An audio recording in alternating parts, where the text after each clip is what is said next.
Rad, what's the one thing you don't want to find when you're on holiday? Ghosts! I was going to say that your hotel room needs a good vacuum, but sure. Well, now your holiday can be plagued by both those things in Luigi's Mansion 3.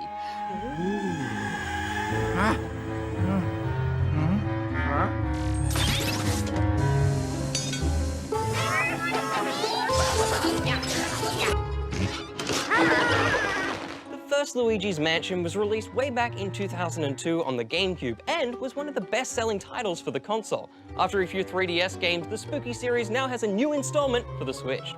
But wait, Will, Luigi's Mansion 3? What about Luigi's Mansion 1? In Luigi's Mansion 3, Luigi and the gang prepare for a luxurious holiday together at the Last Resort Hotel, ready for some solid rest and relaxation. But their plans for a getaway change when they have to get away from King Boo, who traps the crew in paintings. You manage to evade capture, but now you must explore the huge mansion to free your friends. And there are a number of tools at your disposal. Your classic Poltergust GOO has both a suck and blow function to let you slurp up ghosts and solve puzzles. You can shoot a plunger at flat surfaces for extra suction power. And there's also a dark light which reveals spooky secrets. And no ghost fighting setup would be complete without a flashlight. You can charge this up for a big strobe and use it to stun pesky ghosts so you can scoop them up. I think overpowered vacuum has to be one of my most favorite tools or weapons in a game ever. Not only can you use it to bust ghosts, but you can cleanse hotel rooms of virtually anything that's not bolted down. Just inhale it into a barrel with infinite capacity, even the bed linen. Will, I love vacuuming so much. I like a normal amount, but in Luigi's Mansion, it is super satisfying and a little bit therapeutic. After a big, tense boss battle, you can just spend some time cleaning up. All right, folks, show's over. The cleaning crew is here. You can also collect money, which can be spent on items to help you on your quest. I really bothered with these as they're not really game-changing, but the looting sound is so good. Everything in this game is so juicy and polished that it just makes you want to explore and collect everything. And there's lots of that to be done. Each floor of the hotel is themed and has heaps of hidden secrets and crystal collectibles. They're found in all sorts of tricky spots, and sometimes you'll need to call upon your slimy brother to help. I think that's a bit harsh. Mario's not that bad. No, your other slimy brother, Luigi. This goopy rendition of Luigi can go where no Luigi has gone before, slipping through grates and sliding through pipes. But be careful, because just like a 1950s Wicked Witch, he's allergic to water. I really like the way all the devices come together and are used for puzzle solving and fighting. You're encouraged to try lots of different things and pay close attention to your surroundings. If something's not working, then maybe switch it up. It feels really creative. Absolutely. Although I will say I wasn't the biggest fan of the boss battles. They do tend to follow a few of the same rules, requiring you to find a way to flash and stun your enemy before dragging them by the tail and giving them a few good whacks. But sometimes getting to that point can involve waiting a while for the right animation to play out, and just kiting them around the arena until then. Some fights ended up being really drawn out for me because I was just never in the right spot at the right time. I did find the controls a little finicky, particularly aiming your poltergust and torches. They all seem to control slightly differently and use both motion control and the right thumbstick. The end result feels a little inaccurate and is occasionally frustrating. But the game isn't particularly hard, so you can still get by even if you miss a lot. Yeah, despite having to shoot about 10 plunges before I ever hit my target, I was still enjoying myself and progressing enough that I wanted to keep going. The variety and creativity of levels is stellar, and they don't overstay their welcome. But if you do want to switch it up from the main story campaign, there's a couple of multiplayer minigames to have a spin in. They feel very similar to Mario Party, and are a nice little addition. Or you can explore levels you've already completed and attempt to clear them of ghosts in a race against time. It's nice to have these extra modes for some multiplayer fun. Luigi's Mansion 3 is such a polished game with a simple yet compelling concept and beautiful cutscenes. I'm giving it 4.5 out of 5 rubber chickens. Oh, this game has so much character. I was always excited to see what theme the next level would be, and I adored how cute and afraid Luigi looked as he bravely wandered around the mansion. It's a blast, and also a suck. I'm also giving it 4.5 out of 5 rubber chickens. We gotta get out of here.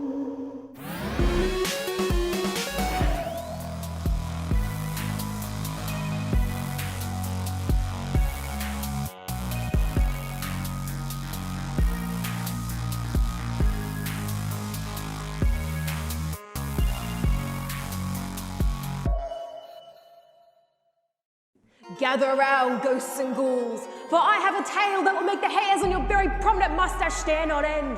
A tale of a haunted mansion and a man in a green hat conquering it all to save his brother. Prepare yourselves for the tale of Luigi's Mansion for the 3DS. Call me crazy, Zombie Gem, but I feel like I've heard this story before. That's because you have, Goose! This tale Gem refers to is a remaster of the 2001 video game Luigi's Mansion for the Nintendo GameCube, one of the most popular games for the system at the time. Though the remake maintains the same story as the original, the graphics, music, and controls have all been updated for a new generation of spawnlings to enjoy. Scare you later! Woo! Our story begins with Luigi celebrating his good fortune, for he has won a mansion in a competition he never entered. That tiny detail doesn't get in his way though, as he arrives at the gates thinking he'll meet Mario, only to be greeted by one of the mansion's resident ghosts. Thankfully, a friendly face saves him from certain doom, Professor E. Gadd, a scientist and unofficial Ghostbuster. Now it's fair to say at this point any sane person would be running for the hills, but not our Luigi, for one question still plays in his mind. Where is Mario? So armed with the Professor's Poltergust 3000 vacuum, he ventures into the mansion to confront its ghostly occupants and rescue his brother. But the ghosts here aren't just gonna leave because you asked nicely. So in order to defeat them, you have to work out what makes them tick. Using Professor E. Gadd's portable Game Boy Horror, you can see into the hearts of the ghosts, literally, and discover their weaknesses. Then it's just a matter of working out how to exploit them. And this is where the puzzle aspect comes into play. Some require manipulating the environment, such as blowing open a window or swinging punching bags, while others will see you needing to go a little more hands-on, utilising your trusty flashlight and vacuum to deal out the damage and get those ghosties back where they belong. The majority of the puzzles are fairly simple, but there are a few head scratches in there from time to time that had me wandering the halls just hoping to trigger something I might have missed. I personally really like those head scratcher moments because they were always followed by a satisfying resolution. A few definitely do require some out-of-the-box thinking, like keeping a ghost dog barking to attract its owner, or beating an invisible pool player at his own game. But I never felt clueless, and that made me more determined to get to the bottom of each challenge. Fair enough. I think I just wanted to get to those awesome tug-of-war battles that come with actually capturing a ghost. Once vulnerable, you can get to work with your Poltergust 3000 and reel them in. These sequences are fast-paced and require you to adapt to the ghost's movements as you counter them with the thumbstick. And it only gets more intense when they start throwing in obstacles like flying objects, poison mushrooms, and other ghosts into the mix. It's these bursts of action that really break up all the walking you're going to be doing around the mansion. Yeah, there is a lot of backtracking to be done. Thankfully though, the Game Boy Horror is equipped with a map that takes up the 3DS's touchscreen. This keeps you updated on your position and the location of the rooms you unlock. This was such a welcome addition for me, as the original had you switching back and forth between the mansion and a map, although I still could have done with less backtracking to begin with. I feel this was only an issue for me when it came to needing fuel for the elemental weapon. In the later stages, some ghosts are vulnerable to certain elements, like fire or water, and can't be captured until you've bested them with that element. Unfortunately though, you can't change elements on the fly, and have to track down the one you're after in the labyrinth, which can make for a very frustrating back and forth. That's only made more annoying by the ghosts that constantly pop up to attack you in the dark corridors. Which for me shone the torchlight on Luigi's greatest enemy, the controls. Oh, very much so. Depending on what type of 3DS you actually have, you may have a tougher time than others. The motion controls in particular feel very clunky and can make time-sensitive actions difficult to control. Combine that with the already finicky tiny thumbstick, and it can make some boss battles unnecessarily frustrating. Not to mention, the motion controls cancel out the fun of using the 3D effect, because it's immediately distorted the moment you move the screen a bit. My biggest pet peeve was the aiming, particularly when throwing things with the poltergust. I'd think I'd have a shot lined up, only for it to fall short or veer off course, which just adds this unnecessary frustration to what is otherwise a really enjoyable combat system. There's also a co-op mode available for a second player with their own copy of the game, which adds a GUI version of Luigi, fittingly called Gooigi. As Luigi, you have half the health of Luigi, but can revive yourself on the fly if you happen to get gotted by ghosts. And I thought the co-op mode was a nice addition, but I would have liked to see the inclusion of an arcade or score chaser mode just to make the most out of it. Yeah, I agree. There was also a noticeable drop in frame rate and a bit of lag when we jumped on together. But aside from that, I had a really fun time seeing your little gooey form running around the hallways. Gem! Gem, where are you? Gem, I'm over here! I'm totally lost. Where's Jem? We should probably conclude our tale here, lest the ghosts hear us and return to exact their revenge. Final thoughts, Goose? Well, as far as remasters go, this does a good job of updating the old, while still staying true to what made the original so enjoyable, even if the controls don't translate so well. If you're a fan of puzzles and poltergeists, Luigi's Mansion on 3DS offers a spooky time, but without the nightmares. I'm giving it 3.5 out of 5 rubber chickens. This sort of reminds me of a carnival haunted house. A bit messy, but full of spooks.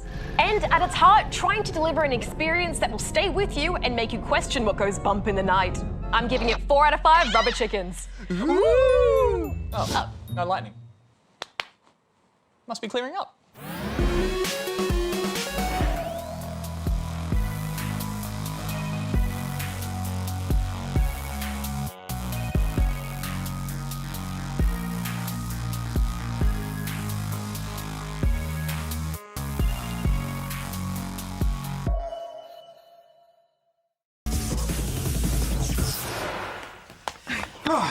Darren, would you mind asking next time you decide to take over the show, please? Well, if there's one thing we can always give Nintendo credit for, it's that they know when they're onto a good thing and they know not to mess with it too much. Luigi's Mansion is a much-loved Nintendo favourite, and it's finally got its sequel for the 3DS, and it's ready to haunt us with its spooky charm. In the realm of the Evershade Valley, happy friendly ghosts suddenly turn hostile when the dark moon is shattered. Professor Egad, who has been studying these ghosts, calls upon the help of Master Ghostbuster, Luigi. He must venture into the haunted mansion to retrieve the broken pieces of the Dark Moon and put the world right again. The first Luigi's Mansion was released on the Nintendo GameCube as a launch title and was one of the best-selling games of the console's generation. But while in the first game Luigi had to explore 5 different floors of a haunted mansion, this time around you have 5 different mansions to explore. Well, 5 different haunted locations, really. And this keeps things feeling fresh. I love how Luigi is kind of a reluctant hero too. I mean, Mario is always yahooing and charging into the action, but not Luigi. He doesn't seem keen on being heroic at all. He's a bit scared, he's always shaking his head and slumping his shoulders like he really doesn't want to be there, but it's his duty, so he does it anyway. Kind of makes him all the more lovable, really. Yeah, poor guy can't catch a break. Luckily, the buck-toothed professor doesn't send him into the fray unarmed. He's got some nifty inventions to aid Luigi in his ghost trapping adventures. Namely, the famous vacuum cleaner makes a return. But this is no ordinary vacuum cleaner. It's fitted with a variety of clever attachments. Its basic vacuum function can be used to suck up trash, carpets and other objects in the environment that might be hiding coins and gold. And it of course can also be used to trap those pesky ghosts. Combine that with the torch attachment and ghosts can be stunned so you can nab them more easily. Then there's the dark light attachment, which helps you locate hidden objects and secrets. Yeah, and using a combination of all these tools is key to taking down the various types of ghosts you'll face. Some of them are easy, but there are some really tricky ones as well, and they'll take a few goes to vacuum up. It's important not to keep vacuuming them for too long or they'll drag you around and you'll lose a fair bit of health. Not to mention some ghosts you can see, but some really are invisible and you have to reveal them using one of your gadgets. Yes, quite often I'd just be randomly flashing my torch around in a circle trying to find out where they are. Once you have one stunned and snagged, combining a thumbstick pull and hitting A will suck the ghost up. But this isn't always an easy move to pull off. Not to mention some of them are tricky and will block your flashlight so they can't be stunned. Yeah, it's clever the way they've created depth within the ghost catching. That said, I think all of the hidden collectibles and the exploration, finding those hidden rooms was my greatest joy with this adventure. It's full of well-designed areas to navigate, packed with all kinds of mysterious ropes, trapdoors and secret passages that you'd expect to find in a haunted building. Yes, and you'll be presented with a number of different puzzles with each new area you come across too, which is great. The puzzles aren't particularly tricky, mostly they just involve basic physics or timing, or simply keeping your eyes peeled for hidden entrances. But navigating each environment is quite inventive with things like flying foxes that you attach your vacuum cleaner to. Yeah, it's got a really complete and polished feel to it, doesn't it? The aesthetic is just spot on, giving gamers who love the first game enough to wallow in with all that wonderful spooky nostalgia, while also creating a vivid new environment that feels reinvented. There's also some multiplayer modes which you can access via local or download play, with each player taking the role of a different coloured Luigi with full access to his range of gear. Let's go in this room, Darren. Quick, come to the left. Hurry. I'll be right there. I'm just having a little... You're in the team down. Yeah, okay guys, I think we should wrap this up. Okay, well, I had a really good time with this. I think fans of the original will find this to be a fine sequel, but newcomers will have a ball as well. It's easy to see why this is a Nintendo favourite. I'm giving it 8.5. Yeah, I think some may find it not very challenging, but it is a fantastic game. I'm giving it 8.5 as well.